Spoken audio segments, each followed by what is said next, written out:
कांग्रेस ही इस देश की सबसे बड़ा आतंकवादी संगठन है जो कि इस देश के विरुद्ध, इस राष्ट्र के विरुद्ध और हिंदुओं के विरुद्ध हमेशा आपको खड़ा मिलेगा। कैसे? आइए इसको सिद्ध करते हैं। पिछले 2-3 विश्लेषण से हम लोग लगातार बात करते आ रहे हैं कि शत्रु बोध करिए साहब, शत्रु बोध करिए अर्थात शत्रु को पहचानिए, बुद्धि लगाइए, शत्रु को पहचानिए कि आपका सबसे बड़ा शत्रु कौन है। अगर शत्रु बोध नहीं हुआ तो आने वाली पीढ़ियों के लिए हम लोग अपने हाथ से ही शमशान घाट तैयार करके जा रहे हैं। कैसे? आइए इसका एक विश्लेषण करते हैं। कांग्रेस को चलाता है उसका परिवार। इस परिवार में 3 लोग प्रमुख हैं, माँ, उनकी बेटी, उनका बेटा अर्थात दोनों भाई-बहन, उनकी माँ। एक चौथा सदस्य इसमें और आता है, बेटी का पति रॉबर्ट वाड्रा। इन चारों को एक-एक करके विश्लेषण करते हैं। तो माँ है सोनिया गांधी। बाटला हाउस एनकाउंटर हुआ, सोनिया गांधी के आंसू गिरे। किसके लिए गिरे?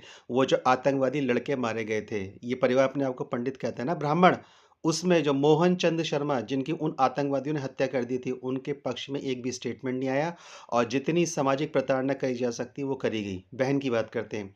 अभी कुछ दिन पहले की ही बात है, जब ये नई-नई सांसद बन के आई थी तो भारतीय संसद ने फ़िलिस्तीन के समर्थन में एक बैग जिस पे चित्र बना हुआ था वो लेके गई थी। अर्थात बिना कुछ कहे फ़िलिस्तीन को अपना समर्थन दे देता है। फ़िलिस्तीन अर्थात हमास।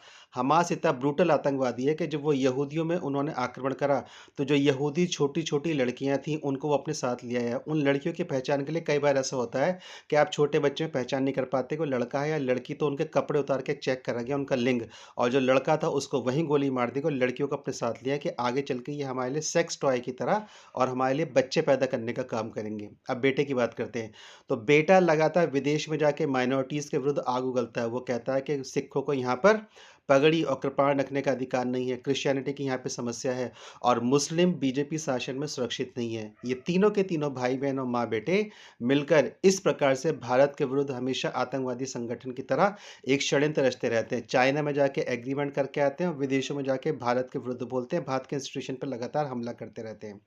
और पाकिस्तान को इनसे आस रहती है कि हमारे सेकुलर मित्र भारत में हमारा पक्ष लेंगे, अर्थात वो आतंकवादी राष्ट्र इन आतंकवादी संगठनों के आकाओं से ये आशा रखता है कि ये हमारा पक्ष लेंगे और इसी में अब दामाद की कड़ी जुड़ी है और इन तीनों ने अपने स्टेटमेंट देके दामाद से स्टेटमेंट दिलवाया है प्रियंका गांधी के पति से और कहा गया कि पहलगाम का जो आतंकवादी घटना हुई है वह हिंदुत्व उसके लिए जिम्मेदार है। अब आप समझ सकते हैं कि हम इसको आतंकवादी संगठन और इस परिवार को आतंकवादी संगठन का मुखिया क्यों ना कहें।